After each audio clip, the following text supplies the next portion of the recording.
News this evening, double jeopardy, grave concerns about dengue virus outbreak as mosquito population balloons in several communities. COVID-19 hospitalizations may skyrocket.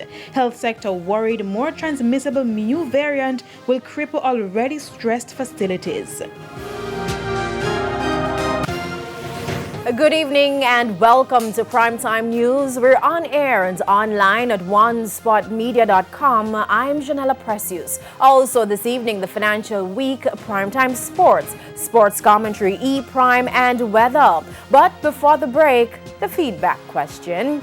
And this evening we're asking, can the West Indies win the ICC T20 World Cup with the 15-man squad CWI named on Thursday? We're asking you to give reasons for your answer. You can share comments online, facebook.com/Television Jamaica, and tweet us at Television Jam.